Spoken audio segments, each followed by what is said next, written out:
Hi everyone, voiceover Violet here, and I wanted to talk about the Goodreads Choice Awards. They just came out, and I wanted to sort of give my thoughts on them, what I think is likely to win and get top 10, get top 5, etc., etc. Um, I have been following the book community space for a while, so I think I know where people are going to be happy, where people are going to be upset. Um, and I'm excited to give this one a shot. So, I should offer a bit of a disclaimer here. This is not, I've only read one of the books on this list. This is not really reflective of anyone's like writing prowess or anything. Like, I'm not here to like judge the books themselves. I'm mostly judging how I think they're going to do in this one specific platform with awards that are pretty self-admittedly like a popularity contest, you know. So I'm just gonna go through order in order of like what showed up on my screen first. Okay, so first on my list is Leather and Lark, which is the second book in the Ruinous Love trilogy.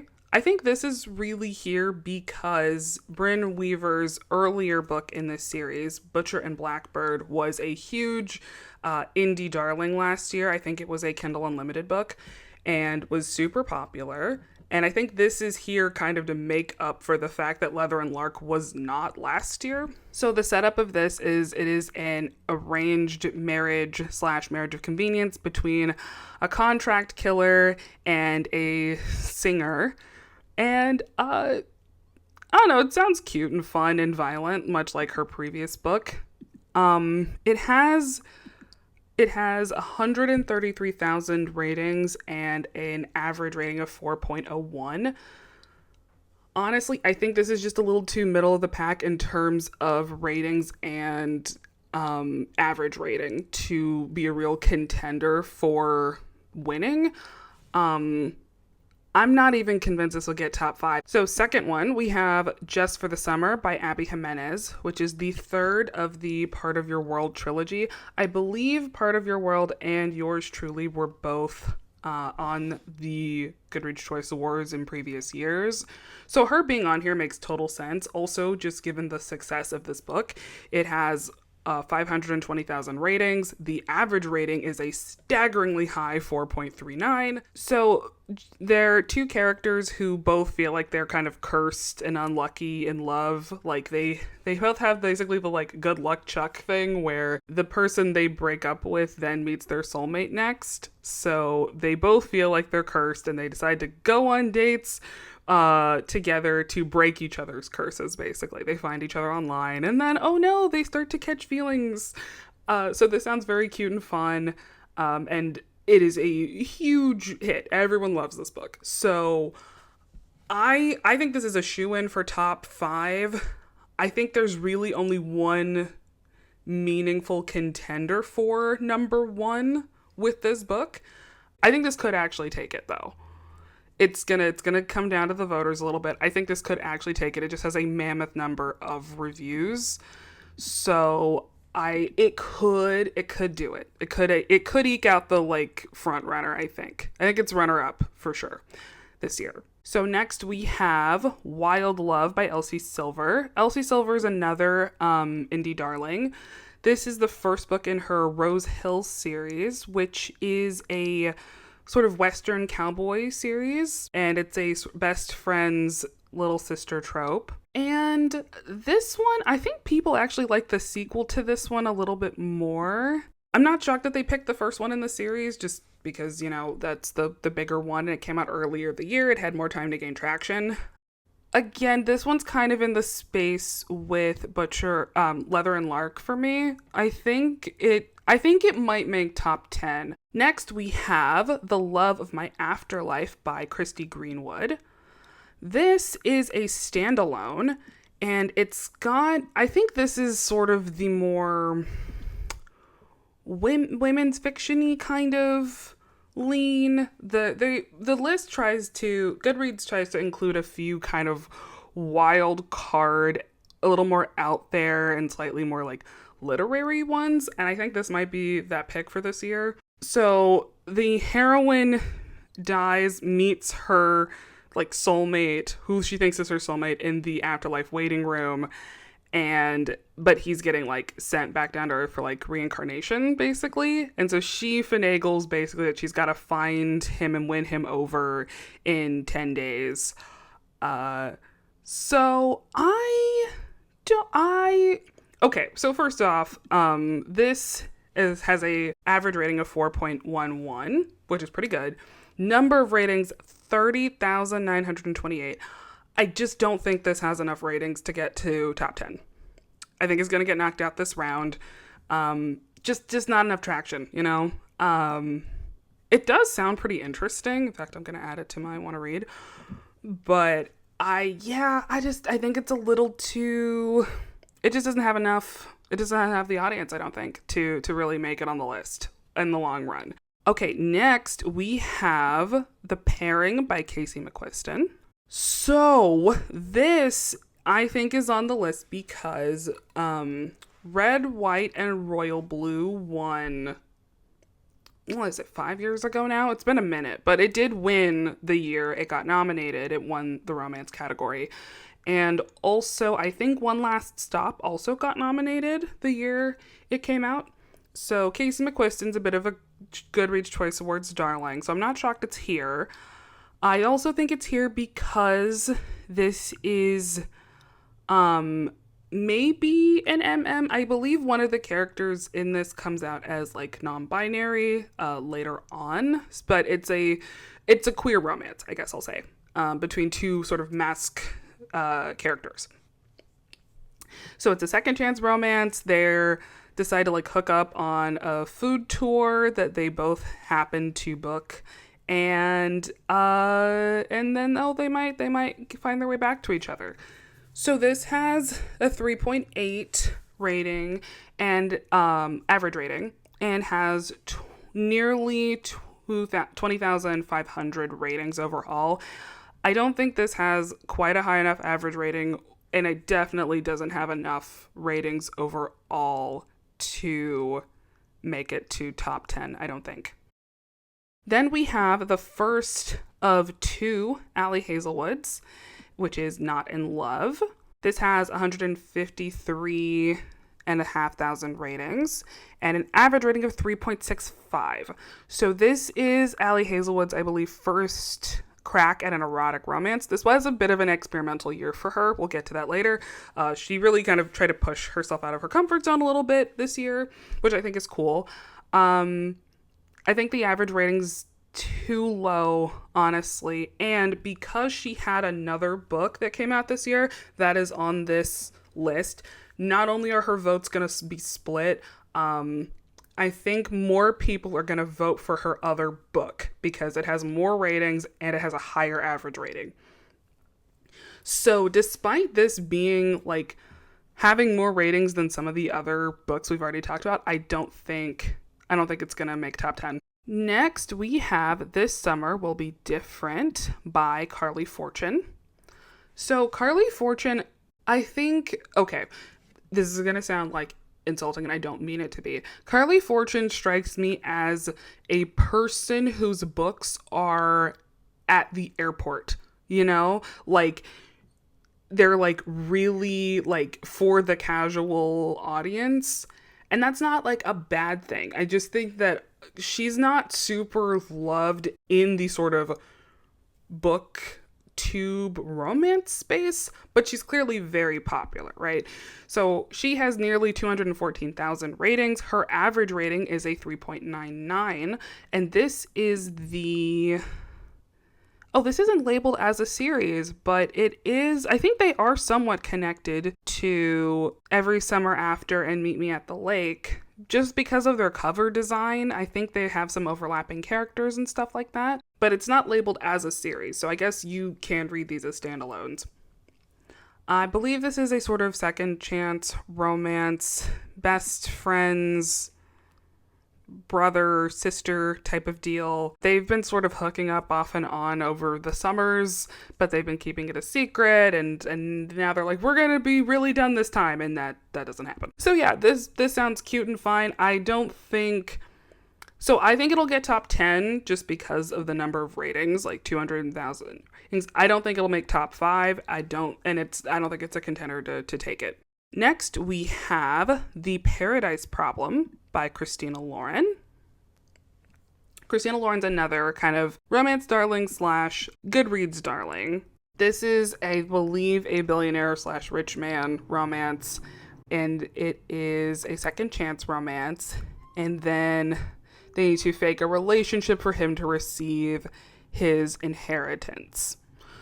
So this one people really liked. It has 215, almost 216,000 ratings, and it has a 4.11 average. So I think it'll make top 10.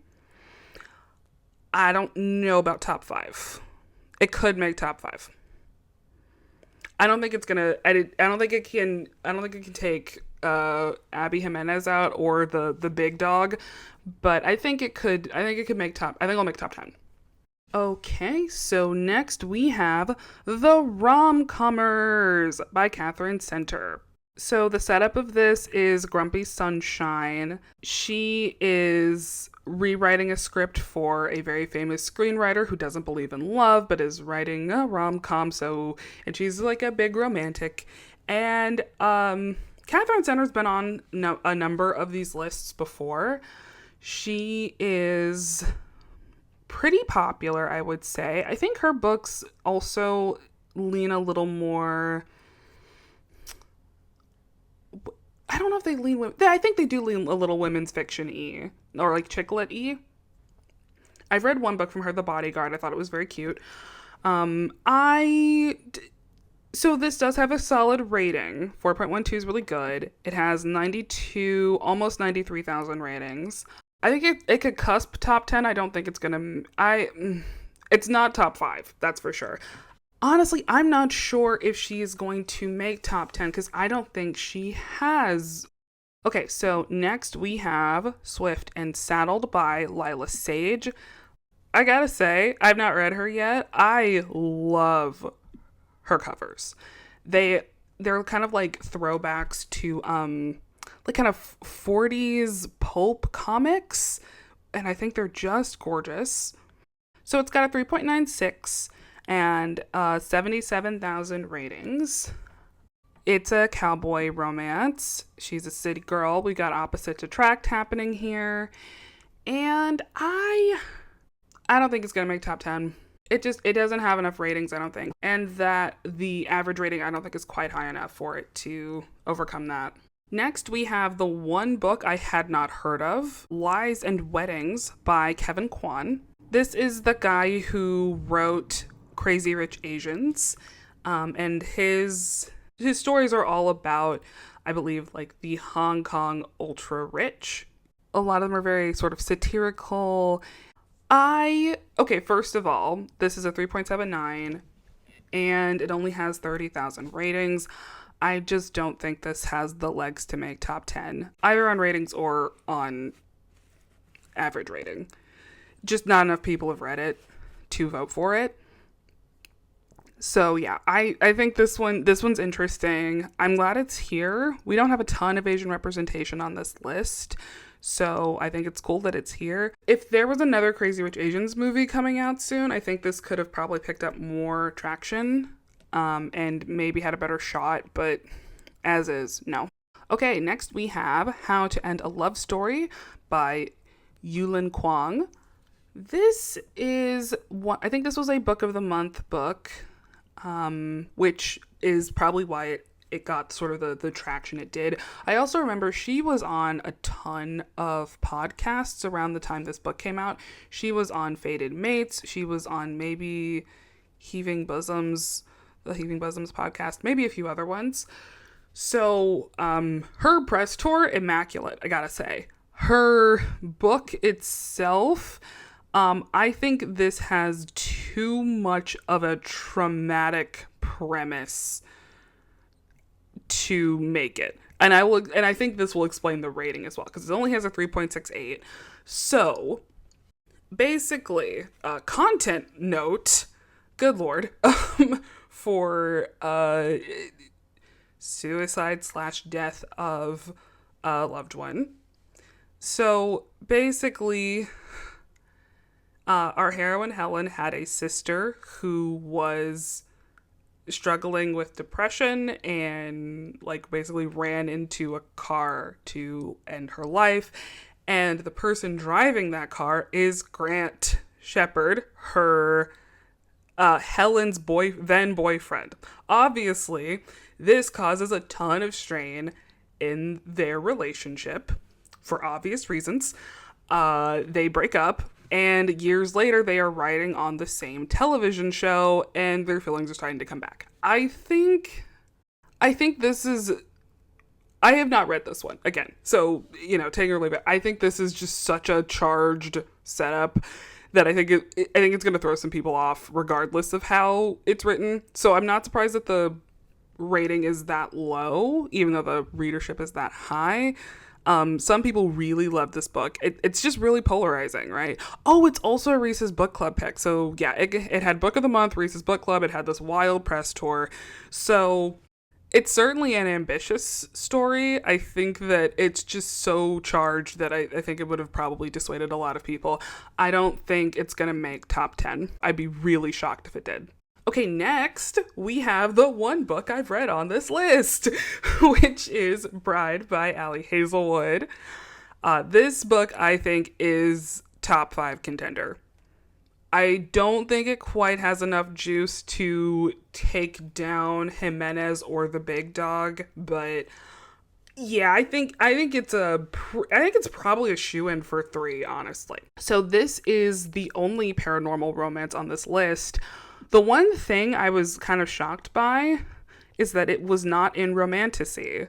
I mean, I will say I think that there is a difference between paranormal romance and romantasy. I wasn't sure if Goodreads would agree with me, and it seems that they did because they put it here. So it has a huge amount of ratings, 427,000 ratings, and its average ratings of 4.02, which is not like super great, but it's pretty high, and again, so many people read this book. I think absolutely 100% top 5. No questions asked. It's gonna have its rating split a little bit by Not in Love, but not by a ton, I don't think, in the first few rounds, which I think is also why it's not a real contender for top 2 or number 1, but 100% top 5. We also have This Could Be Us by Kennedy Ryan. Okay, so this has one of the highest average ratings of the whole list. 4.41 is a comically high rating to have on Goodreads, just in general. There are many authors who do not have a rating remotely close to this in their entire catalog. So that is worth noting. I think this is also a bit of a makeup/apology because last year, Before I Let Go was released the day that the list got announced. So it was like technically eligible, but really not the most realistic to put on the list. That was also a year where there were, I believe, no Black authors on the romance list at all. So that was very annoying for people. So I think this is an apology for a few reasons. Like, hey, you probably should have been on the list last year. And also, this is very beloved by the people who read it, obviously. It has nearly 30,000 ratings. Okay, the thing is, if we were doing like best of if we were just ranking these by average, this would actually be second on the list, right? I just don't think it has enough ratings. This has fewer ratings than the Kevin Kwan book did. Not by much, but it does have fewer, right? So I just don't think it's going to happen for it, unfortunately. This is probably where I'm going to vote, honestly, even though I haven't read this one yet. I mean, I just think this cover is gorgeous. She should have been on the list several times before, so like in honor of her being on here, I'm probably going to vote for this one. I would be maybe that rating is so high. And this will inspire some people, because I know some people do like try to read the whole list when it comes out. I think maybe this will inspire some people to vote for it. I don't think it'll be the lowest on the bottom 10. I think it'll actually be a cusper. I don't know if it's gonna make. I don't think it's gonna make top 10 though. It'll probably be like number 13 or something like that.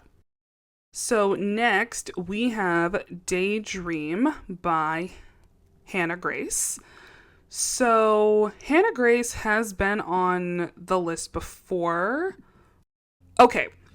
So her breakout book was Icebreaker, which is a hockey / ice skater romance. Definitely a bit of like the cutting edge happening there. Her next book was Wildfire, and that got nominated last year. And so Daydream got nominated this year.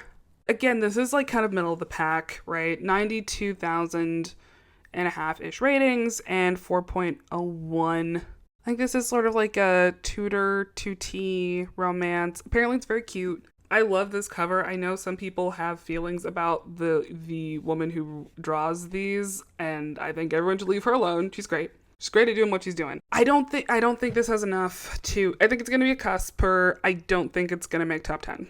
And here is the runaway favorite, The Big Dog. Funny Story by Emily Henry. 687,000 ratings. Average rating 4.24. She has won the past 3, and she would have dominated every year So Emily Henry used to write YA romance or YA books, and her adult debut was Beach Read. I want to stress how dominant Emily Henry has been on this list. So Beach Read was second the year it got nominated, and the book it lost to was From Blood and Ash by Jennifer L. Armentrout, which is a romantasy book. They had not made that category yet, right? So if romantasy had become a category earlier in the Choice Awards life cycle, then Emily Henry would have won every year that she's been releasing adult romances. Like every year straight. She has this is her category. She has a lock on this sucker, okay? So yeah, I mean it's such an enormous amount. Like I think that the Jimenez girlies could pull an upset, but Emily Henry is the runaway favorite to win again.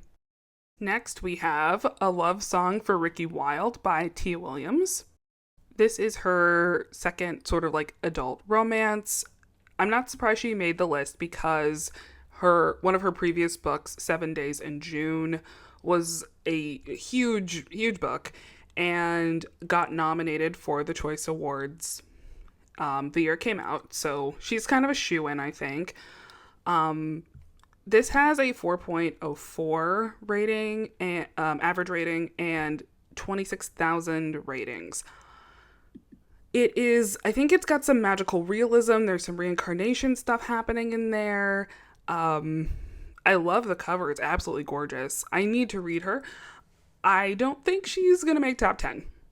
Frankly, I think that This Could Be Us has a better chance of making it than Love Song for Ricky Wilde does. I don't even think this is going to be a cusper, honestly, unfortunately. So, yeah. But beautiful cover, wild premise, definitely worth like giving a shot if you're interested. Okay, so next we have The Cinnamon Bun Bookstore by Laurie Gilmore. This is the second book in the Dream Harbor series, the first of which is the reason that this got on the list. The Pumpkin Spice Cafe took off. It came out in August of last year, but it has only been gaining traction since it came out. It did not make the list the first year. Or last year. It didn't make last year's list. But it's super popular now, and this is her release for this year. Well, she actually has another one. She has The Christmas Tree Farm as well, but this one's the bigger of the two. So, yeah, I'm not, like, this I think is, again, one of those, like, oh, we probably should have given you this last year, so you're getting it this year type of deal. So it is a 3.79 average rating and 44,000 reviews. I don't think this is going to make top 10. It doesn't have enough reviews. The rating's not high enough. The rating's actually higher than Pumpkin Spice Cafe, which is a 3.39. So it's a pretty polarizing one and actually would not have been eligible for this list because you have to have a 3.5 or higher. So it would not have been eligible at this point anyway, but I think that this being here is a response to that book being very popular. All right, next we have King of Sloth by Anna Huang. Anna Huang's one of the few... Well, actually, no, she's been picked up by Bloom now. She was a sort of like indie author, like a KU, Kindle Unlimited person. But now she's been picked up. Good for her. Anna Huang has been on this list a few times. There's a lot of kings. Let's see. I think it was King of Pride that got nominated last year with the peacock feathers. So yeah, her being on this list I think is a bit of a shoo-in. She's been on there before. King of Sloth has a flat 4 rating and has 126,500 ratings. It could make top 10. Okay, so it is between a rich heir and his publicist. So a bit of a workplace romance. Maybe enemies to lovers situation. Yeah, I mean, it sounds like a fun time. I do actually like her covers. They remind me a bit of the erotic romance wave with the sort of like object covers that 50 Shades sort of started with, like flowers and perfume bottles, except hers are all on these white backgrounds as opposed to these black backgrounds, which I think is kind of interesting. They all look very like rich, So yeah, the other book she probably could have been a contender for was The Striker, which came out maybe a couple of weeks ago, but I think it just came out too late, so they went with King of Sloth. And finally, on my list, we have Play Along by Liz Tomforty. This is the 4th book in the Windy City series. Liz Tomforty is, again, one of those sort of indie darlings. I think her books are on Kindle Unlimited. I think they're all sports romances. So this has 130,000 ratings, which is pretty good, right? I think this is a shoo-in for top 10, even though that number of ratings is kind of in the middle of the pack. That average rating is a 4.5. That is the highest average rating of any book on this list. If we were ranking these by ratings alone, it would win, right? So I think it's going to make top 10. I'm not sure about top 5. It could make top 5. It might make top 5. So yeah, those are my thoughts. In terms of what I think is going to win, I think it's going to be Funny Stories number 1, and then Just for the Summer is going to be the 2nd. And I think Bride is going to be the 3rd place. In terms of the rest of top 10, I think Play Along is going to be in there. Wild Love probably is going to make it in there somewhere. This Summer will be different, I think, just because of the number of ratings. Paradise Problem. The books over 100,000 ratings have a good chance to make it in the top 10. Though I could see some wild wave happening and like this could be us slipping in like number 10, So those are my thoughts about the romance category, the Goodreads Choice Awards. I'm excited to see. Yeah, I'm curious what's going to happen for the list. I'll have to make an update when the top 10 votes like all come in, and I'll see how many I got correct. So yeah, thank you all so much for listening to me, and I will talk to you all later. Bye.